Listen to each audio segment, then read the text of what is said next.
Hello അസ്സലാമു അലൈക്കും welcome to your YouTube channel. നമ്മൾ ഉണ്ടാക്കാൻ പോകുന്നത് ഏത്തപ്പഴം അതുപോലെ തന്നെ സേമിയയും വെച്ചിട്ട് കിടിലിന് സ്വീറ്റാണ്. അപ്പോൾ നമ്മൾ വീഡിയോക്ക് പോകുന്നതിന് നമ്മുടെ ചാനൽ ആദ്യമായിട്ട് കാണുന്നവരാണെങ്കിൽ ഒന്ന് സബ്സ്ക്രൈബ് ചെയ്യുക, തൊട്ടടുത്തുള്ള ബെല്ലൈക്കൺ ഒന്ന് ക്ലിക്ക് ചെയ്യുക. എന്നാൽ മാത്രമാണ് ഞാൻ ഇടുന്ന പുതിയ വീഡിയോസിന് നോട്ടിഫിക്കേഷൻ നിങ്ങൾക്ക് കിട്ടുള്ളൂ കേട്ടോ. അതുപോലെ തന്നെ എല്ലാവരും സ്കിപ്പ് ചെയ്യാതെ ഒന്ന് കാണാൻ വേണ്ടി ശ്രമിക്കുക. ഇനി നമുക്കത് എങ്ങനെ ഉണ്ടാക്കാൻ നോക്കാം. ഒരു പാൻ ചൂടാക്കാൻ വെച്ചിട്ടുണ്ട്. പാൻ ചൂടായതിനു ശേഷം കുറച്ച് നെയ്യാണ് ഇട്ട് കൊടുത്തത് കേട്ടോ. അതിനുശേഷം ഒരു അര കപ്പോളം സേമിയ വറുത്തതാണെങ്കിൽ നിങ്ങൾ വറുക്കേണ്ട ആവശ്യമില്ല. വറുക്കാത്ത സേമിയ ആണെങ്കിൽ അത് നമ്മൾ വറുത്തെടുക്കില്ലേ, അതേപോലെ ഒന്ന് വറുത്തെടുക്കുക കേട്ടോ. ഇതിപ്പോൾ ഞാൻ ഇവിടെ വറുത്തെടുത്തിട്ടുണ്ട്. ഇനി നമുക്കതൊന്ന് മാറ്റിയെടുക്കാം കേട്ടോ.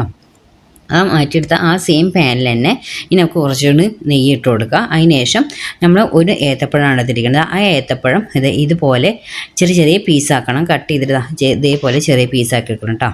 ആ ചെറിയ പീസും ഇതിലേക്ക് ഇട്ട് കൊടുക്കുക. ആ നെയ്യിലിട്ട് നമുക്ക് ഇതൊന്ന് വാട്ടിയെടുക്കാം കേട്ടോ. നമ്മൾ പഴം വാട്ടുന്ന പോലെ തന്നെ സെയിം അതേപോലെ തന്നെ വാട്ടിയെടുക്കുക.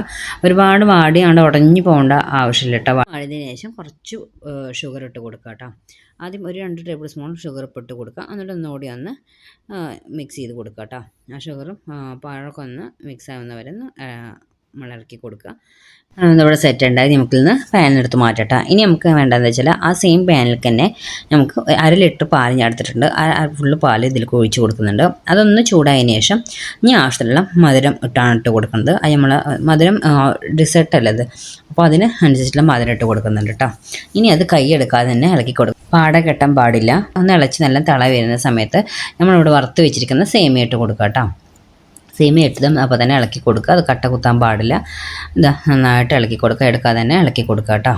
ഇനി ആ സേമിയ അതിലൊന്ന് കിടന്ന് വേവണം. അത് വേവുന്ന വരെ തന്നെ നന്നായിട്ട് ഇളക്കി കൊടുക്കും. അച്ഛനൊക്കെ വെന്തെടുക്കില്ലേ, അതേപോലെ തന്നെ ആയി കിട്ടണം കേട്ടോ. അതിപ്പോൾ അതുപോലെ വെന്ത് വന്നിട്ടുണ്ട്. അതിനുശേഷം 1.5 ടേബിൾ സ്പൂണ് കസ്റ്റാർഡ് പൗഡറാണ്. അത് പാലിൽ മിക്സ് ആക്കിയതാണ്. സ്ട്രെയിറ്റ് അതിൽക്കിട്ട് അത് കട്ട കുത്തും.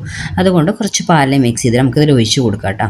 അതുപോലെ തന്നെ സേമിയ എടുക്കുമ്പോൾ 1 കപ്പോ അല്ലെങ്കിൽ 1/4 കപ്പോളം എടുക്കുക. കൂടുതലായാൽ അതിൻ്റെ ടേസ്റ്റ് മാറും. നമുക്ക് ഏത്തപ്പഴം ഇട്ട് കൊടുക്കുന്നുണ്ട്. ഏത്തപ്പഴത്തിൻ്റെ ടേസ്റ്റാണ് കേട്ടോ അതിൽ മുന്നിട്ട് നിൽക്കേണ്ടത്. അപ്പോൾ അതുകൊണ്ട് സേമിയ എടുക്കുമ്പോൾ 1 കപ്പോ അല്ലെങ്കിൽ 1/4 കപ്പോ എടുത്താലും മതി, കൂടി പോകണ്ട.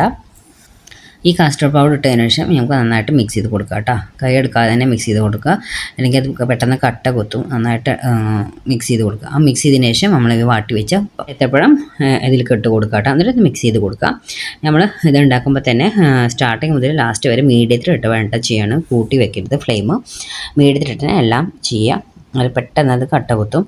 ഇനി ഏത്തപ്പഴം മിക്സ് ആക്കിയതിന് ശേഷം നമുക്കത് ഫ്ലെയിം ഓഫ് ചെയ്യാം കേട്ടോ. ഇനി ഇത് ചൂടാറിയതിന് ശേഷം നമുക്ക് ഫ്രിഡ്ജിൽ വെച്ചിട്ട് തണുപ്പിച്ചിട്ടും കഴിക്കാം, അല്ലെങ്കിൽ ചൂടാറിയതിന് ശേഷം അങ്ങനെ കഴിച്ചാലും മതി. പക്ഷേ തണുപ്പിച്ച് കഴിക്കുമ്പോഴാണ് അതിൻ്റെ ടേസ്റ്റ്. നമ്മൾ കസ്റ്റാർഡ് പുഡിംഗ് ഒക്കെ തണുപ്പിച്ച് കഴിക്കില്ല, അപ്പോഴാണ് അതിൻ്റെ ടേസ്റ്റ് കേട്ടോ. അപ്പോൾ കിടിലൻ ടേസ്റ്റാണ്, പെട്ടെന്ന് ഉണ്ടാക്കാനും പറ്റുന്നൊരു ഡെസേർട്ടാണ്. അപ്പോൾ എല്ലാവരും ഒന്ന് ട്രൈ ചെയ്ത് നോക്കണം. അപ്പോൾ ഇത്ര നമ്മുടെ വീഡിയോ ഇഷ്ടമെങ്കിൽ എല്ലാവരും ലൈക്ക് ചെയ്യാനും ഷെയർ ചെയ്യാനും കമൻറ്റ് ചെയ്യാനും സബ്സ്ക്രൈബ് ചെയ്യാനും മറക്കരുത്. Okay, bye bye, thank you.